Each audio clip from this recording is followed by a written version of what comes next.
Hello, good morning everyone. How are you guys doing? Sunday morning, 7 a.m. Back for LLC Strategic Management. I see Shivam Parth. Hey Parth, I'm getting well now. I don't know. It's the same since yesterday, but let's see how we go through this next 2.5 hours of continuous speaking with this throat. Hey Nikita. Hi Parth Sarthi, how are you? Ajay is there. Gunjan, Santiga. Rachna is there. Divya with a lot of emojis. Good to see you here. Hemlata is there. Devraj, Kadambri again with a lot of emojis. Very good morning to you as well, Kadambri. Cool. We have Mansi Navanyasi. Maybe now I'm saying the name right. Okay. Shruti, Martin, Gaurav, Niveda, Anmol, morning. All right, Srinasan, upload the case study. Srinasan, I have uploaded. You would see that today. So it takes a bit of a time for the app to refresh. You will see that. So that shouldn't be an issue. You will see that today. All right, we have Neha, Tikshan, Manreet, Webhav, Hey Mohammed, how are you? Sankran, SRO with us. Priyanka is there. Cool. Shivaranjani, Kiran, Monica, Mansi, Priyanka, Pawan, Ruturaj. All of you are saying good morning. I'll be happy if you guys are active during the session also. During the session, only a few people keep answering. Rest all go to sleep. So I would just want to see all of you active during the questions as well. Thanks, Ruturaj. I'm glad you could find that video on YouTube, right, where I was explaining how to write answers. So good to see that you could figure that out. And I think that's how I have done that. It's just my experience. So yeah. Do I look young, Mohammed? I just oiled my hair. I don't know. I was so conscious that whether I should just take a hair shower or what should I do, right? And it's so cold for me today. I just said, let it be. I'll just keep my hair oily, and that's okay. Like, who cares? So right now, I have full foil, but that's okay. Like it's important in winters, is what I think. Otherwise, once your scalp gets dried up, the entire winters you're gonna struggle. Anyway, a lot of beauty influencer tips here. Cool. Thanks, Mansi. I'll take that as a compliment. Oily champu is also looking fine, sir. Thank you so much. I look like Harry Potter. भाई ये ज्यादा हो गया मतलब ठीक है थोड़ा सा झूठ ठीक है but इतना झूठ नहीं बोलना है Harry Potter. I only remember one of his those mantras. What he used to say was Pitradev Sangrakshanam, which is a Hindi version of I don't know what. I always used to like Harry Potter in Hindi. English अरे मजा ही नहीं आता था. The Hindi Harry Potter used to have that so much of masala Bollywood dialogues. Great. So we were talking about chapter number 5. It's a very, very long chapter, like I mentioned earlier as well. It's super long. We are almost there mentally, but if you look at the chapter, it's like a 70, 65, 70 pages odd chapter. We are already at 25, 26, right? The further topics essentially aren't that long, or I would say I can make them long, but I will not make them long. I would just try to do as fast as I can, but without missing any important concept. Because chapter 5, in my experience, a lot of case scenarios come from chapter 5 concepts. Chapter 1 to 4 concepts are more of standalone concepts like what is demographic, what is macro, what is pastel, Mendelow's. बहुत ही standalone topics हैं where you can just create small questions, small scenarios from the topic itself. Chapter 5 के जो topics हैं, these are like hardcore case scenario question based topics where probably you would see a lot of questions from a business standpoint can be made, and examiners and I make a lot of questions from this chapter. Okay. So this chapter is more case scenario centric. So be very careful when we're talking about a particular concept. If you have any questions, do let us know. We'll keep solving that as we go into the chapter. All right, so expecto patronum. Are you sure? Specto patronum or expecto patronum? Okay, got it. Thanks for that. Make me famous on YouTube, then I'll make a lot of money on YouTube and not do all of this. Dipshay, I'll put that case study also. Chapter 5 की PPT भी डालूंगा, but पढ़ तो लो पहले. First we do chapter 5 and then we upload that. Divya says it's 11 degrees in Sonepat, Haryana. इससे ज़्यादा ठंड क्या होगी? बराबर है Divya, almost there. I'm also 30, I'm 13, 14 degrees, so same ही है. The feeling is same. Cool. So we were talking about change management. Okay. We were talking about how change management works, why change management works, and there are a couple of scenarios when change management has to happen and how does one do that? When you change the strategy, when you change the outlook of the company, you want to change the company from one mindset to another mindset, you require change. And how does that happen? Why does that happen? And how you can probably counter that is what we were talking about. Classic examples being, let's say, a, a big conglomerate company like Ajay Kot, or like this is Kotak Mahindra Bank, the head stepping down and bringing a new CEO. Okay. Let's say for Ambani, when Mukesh Ambani steps down and now he's introducing his kids to the management, to the board of management, to the company board of taking decisions, right? What's happening is change management. Okay, new people, new leaders are coming into the business. They're going to lead the business their way. So that is change management. That is how he and his company entirely are doing change management. Companies like Wipro, Infosys, when these people are going to be old, when Narayan Murthy is going to be further old, right? There will be new people joining the company, leading the company. That is change management. Some people might be really emotional about a particular leader, and when that leader leaves, then a huge amount of change management happens. Okay, and that is what we were talking about, especially in terms of digital transformation. We were talking about change management when it comes from digital transformation, which is when a company starts to automate things, when a company starts to digitize its operations, its processes, its softwares, its ways of doing things.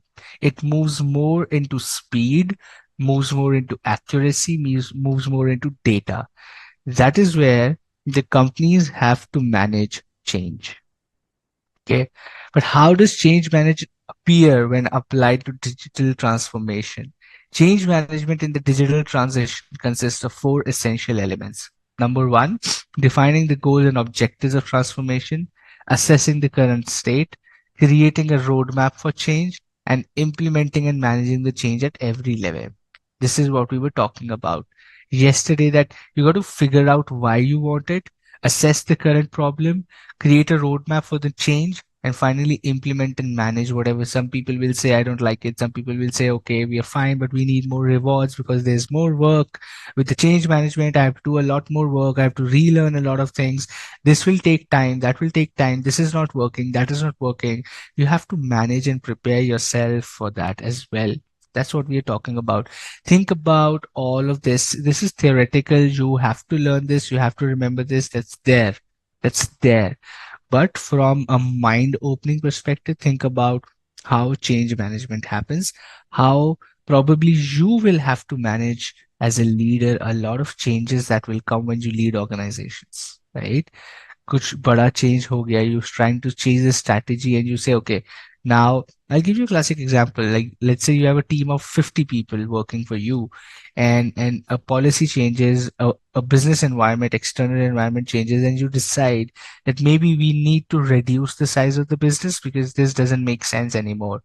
And for that, you will have to let five people go. You might just not need five people. You might try your best to keep those five people in the organization, reallocate them, fix them, give them some other work, try to manage them.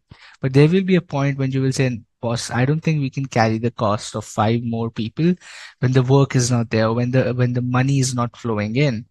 You have to take some hard calls, and that is change management. You're changing the team. The other people might get scared that if this is the case, maybe tomorrow we might also be asked to leave, right? So you have to manage all of this, implement and managing change at every level very cautiously, very cleverly. You have to do this. Okay. And I'm very glad we have this in our syllabus at ICAI, because a lot of chartered accountants, us, are very technically sound, but emotionally हमारे syllabus में कुछ होता ही नहीं है. We are not emotionally educated in our education, essentially. But these kind of topics really test you as a person, where you start thinking that, okay, if this comes to my position, if this comes to my leadership, how am I going to manage that? Okay, that's true. Downsizing of employees, Himlata. There will be cases when you would see that as a leader. God forbid you don't have to see that position ever as a leader, but there will be cases when you will have to, right? That's how we're talking about. So, how does change management work? Okay, it works in a very simple way. There are models and methods that come in variety. Like I'm telling you, okay, the HRs, the PR agencies, and big communication firms, McKinsey's and Bain's and BCG's. All of these all of these really prepare a model and a method that how you should bring change, what should be the phases, who all should be involved, when this communication should go out, when that communication should go out. All of that is what they plan for you. Okay, there are multiple methods and multiple models that really help you manage this change. Although change management is frequently viewed as a difficult and complicated process, it is vital for assuring that the digital transformation projects are successful. So when you're digitizing, when you're moving to a technology, when you're upgrading your technology in the organization, you might find it complicated and difficult, but it is really important. Like we said, ever changing environment, if you do not change, you're going to lose the race.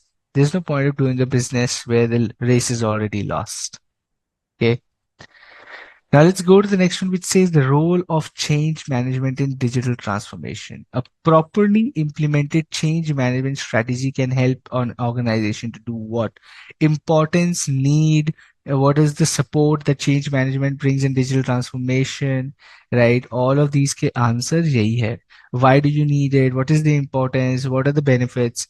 Number one, a properly implemented change management strategy can help an organization in digital transformation to do one, specify the parameters and goals of the digital transformation, determine which procedures and tools need to be modified, make a plan for implementing the improvements, involve staff members, parties involved in the transformation process, and track progress and make required course corrections.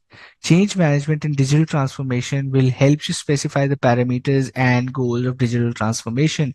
That today, if 10,000 transactions are done in our system, okay, 10,000 transactions are done in our system in 5 days, tomorrow the parameter and the goal probably I would say is 10,000 transactions should be done in 5 hours.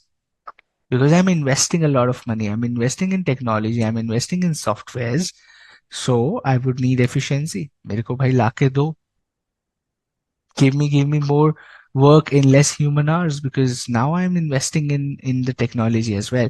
And if in within 5 hours we can do 10,000 transactions and we work for 10 hours a day, we can do 20,000 in one day, and in 5 days we can do 1 lakh transactions. So I can take my business from 10,000 transactions per 5 days to 1 lakh, which is I can do it almost 10x.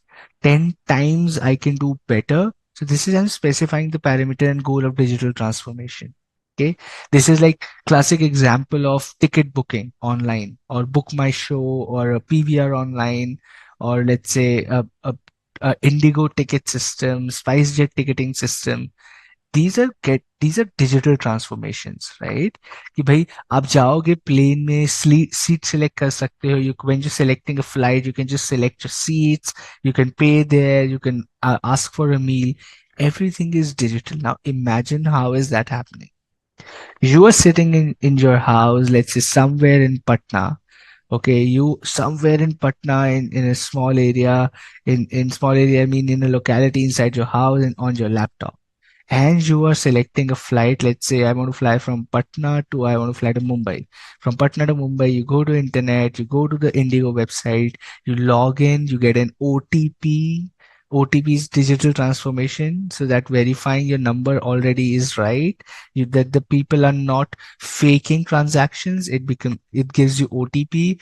OTP आता है. OTP आप डालते हो. You select your flights.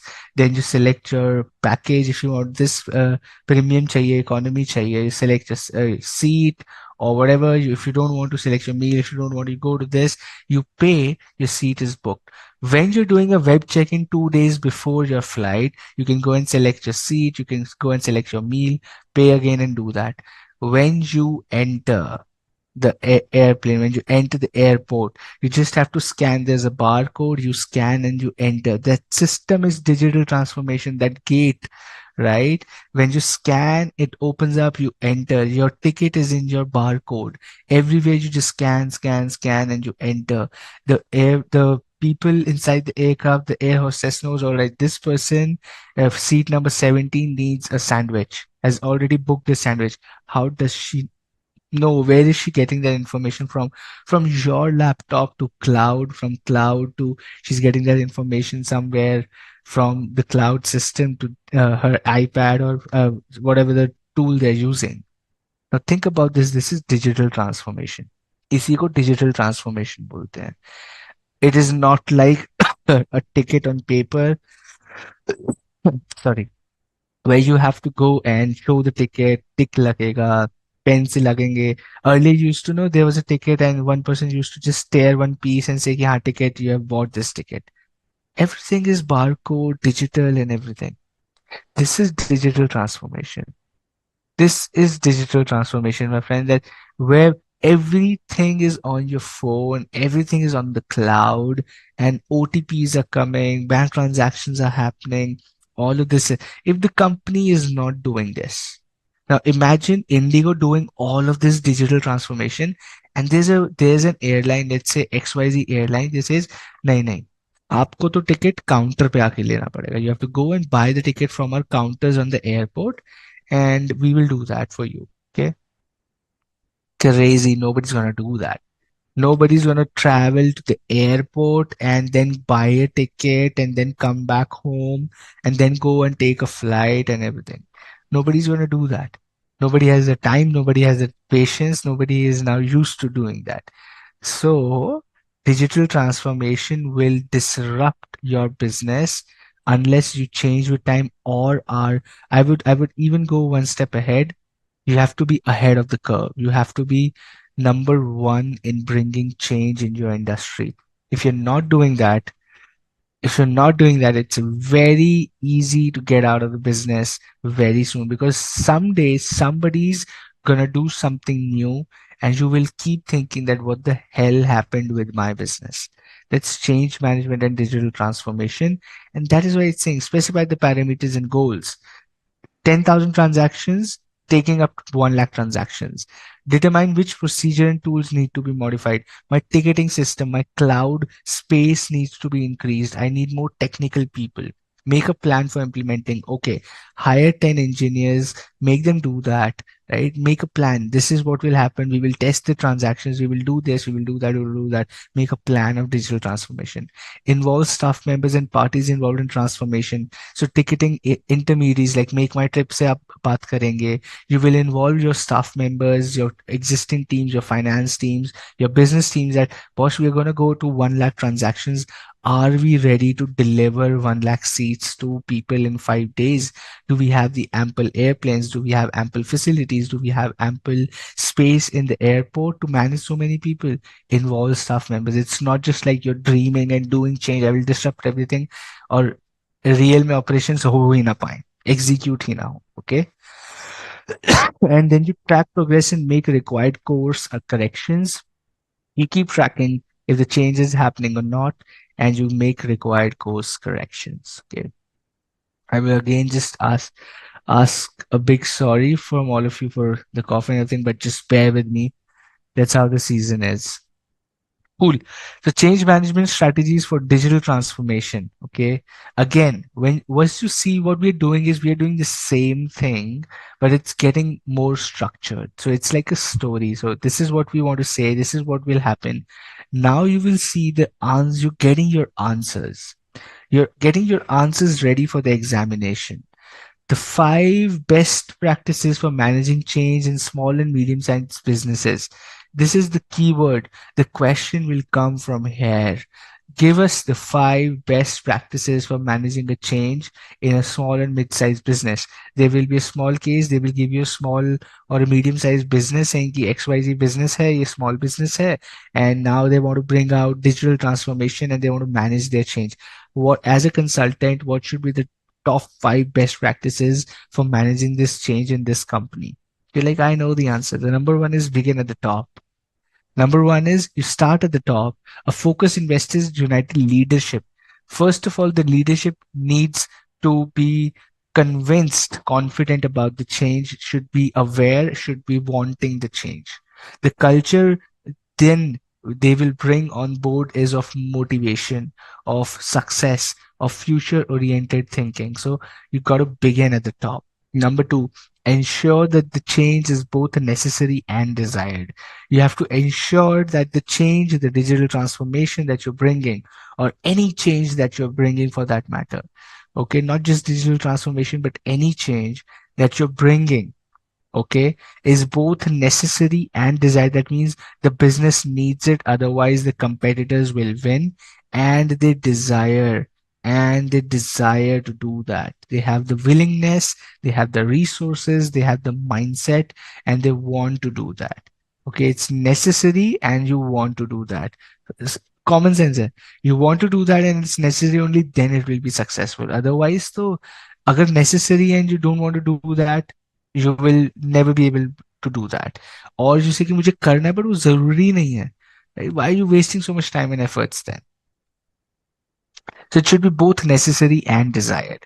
Number three, reduce disruption. Okay, reduce disruption has 5 subpoints, which means it is possible to reduce workplace disruption. Change आएगा, नया leader आ रहा है, नई technology आ रहा है, नया system आ रहा है, new ways of doing things are coming up. It is, and there will be a lot of workplace disruption. People are like, I don't want to do this, right? I don't want to do this, I don't want to do that. People will say, I don't like this leader. It doesn't, my vibe doesn't match. I don't want to do this. So much pressure, so much work, the processes don't work, the laptop doesn't work, the HR doesn't listen to me, the manager is too rude. There will be disruptions. Okay, how do you manage that, or how do you potentially reduce that? Okay, number one, getting the word out early and preparing for some interruption. As early as possible, communicate to the people, because those who want to leave will eventually leave anyway. So you just need them to leave as soon as possible so that you can focus on your work. Second is giving staff members the knowledge and tools. Okay. Giving staff members the knowledge and tools to adjust to the change. For example, you're giving them information, you're giving them more tools, you're giving them more rewards, you're giving them essentially XYZ things like tools and money and knowledge and motivation, and you're doing more group meetings, you're involving them in decision making, you're bringing the teams together, you're doing team activities, taking them on a trip, taking them on an external trip, making them meet to the customers who really matter to the business. It gives a lot of comfort, it gives a lot of knowledge to the employees, and then they figure out that, boss, it's not that bad at all. Okay, the company isn't that bad at all. That's how it happens. Number three, creating an environment that encourages transformation to change. You just need to motivate people. One person motivated brings 5 people in a positive vibe. That 5 people sitting around you in the office will feel positive if somebody say that I like this change, right? There's something new to see, there's something new to learn, there's something new to do. And people are like, well, ठीक है, the बात तो ठीक कह रहे हैं, and over a period of time, a lot of people around you will also start feeling motivated. Creates an environment. Empowering change agents to provide context and clarity for changes, such as project managers and team leaders. You got to make team leaders, the people who manage more people, you got to make them empowered to take decisions, to help them motivate people and keep people engaged. Okay. So you have to do that where you empower the smaller leaders to take decisions and be a change agent. Ensuring that IT department is informed of the changes in technology. वो तो बताना ही पड़ेगा. अगर IT department कोई नहीं बताया तो पूरा बेड़ा गर्क हो जाएगा. Why? Because the system's going to change, people are going to come back, say this is not working, that is not working, I don't like this change anymore, the systems are bad, the laptops are bad, your process is bad, this software doesn't work, how do I update my attendance, how do I update my system, how do I update this data into the system, the cloud space is less, my computer starts hanging when I open an Excel sheet. Problems will come when you bring a lot of change. So IT department should be informed and aware of the technology that you're changing, the processes that you're changing, the infrastructure that is being changed. Okay, cool. Number four, I see as I'm seeing all the comments here. So thank you everyone who's giving a good positive vibe to me as well. कि ठीक है, खांसी आ रही है, but ठीक है, पढ़ाते रहो क्या होता है, ये क्या बात है, पढ़ाते रहो, हाँ, पढ़ा ही रहो दोस्त. Can I give an example of change management in a large, medium, small company? Which companies can manage change better? Shinasan, after these 5 points, let me tell you classic examples. You're seeing that right in the newspaper yesterday, today, tomorrow. You will see a lot of change. I'll tell you. Encourage communication. Okay, you got to make people communicate to each other. It shouldn't be like people don't know what's happening in the organization. People should know what's happening around them. People should know what's going right, what's not going right. Okay, people should know what's happening in a different department. Supply chain में क्या हो रहा है, finance should know. Finance में क्या हो रहा है, marketing should know. Marketing में क्या हो रहा है should be known by the HR. So encourage cross communication because it's people at the end of the day. If you can relate probably to a lot of this while we tell people the khali dimag shaitan ka ghar, empty head devil's workshop. Okay, an empty head is devil's workshop because you assume, our brain is tuned to assume the wrong things always. Okay, I can guarantee you, you go back, you take 15 seconds to think about this. Whenever you think of a scenario related to your career, related to your life, parents, your anybody XYZ, your lovers and your brothers and sisters and anything, y- your brain will assume that something wrong will only happen. Your brain will never tell you कि अरे ये तो बहुत अच्छा हो जाएगा. Never. Never. That is why we say empty head, empty mind, devil's workshop. Khali dimag, shaitan ka ghar. Because the brain is attuned to think bad things. You have to control that. Similarly, when will that happen? When you talk to people. When you talk to people to whom you're assuming things.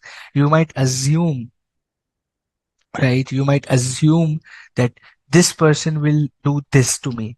When you go and talk to that person, you'll figure out he or she doesn't even care about me. They're living their life. उनको मेरे से मतलब ही नहीं है. And my brain is telling me, अरे नहीं नहीं, this person is gonna be so bad for you. They'll do so bad for you. And you talk to them and say, कौन हो आप? And you like, dude, what's happening with my brain? Okay. So that's where the change management in an organization comes as well. You got to encourage communication because then the assumptions, the negativity goes out. People start collaborating, people start understanding, people start to get to know more about what's happening. They get to know the other person's ambitions and visions and thought processes, and that inculcates a sense of belonging.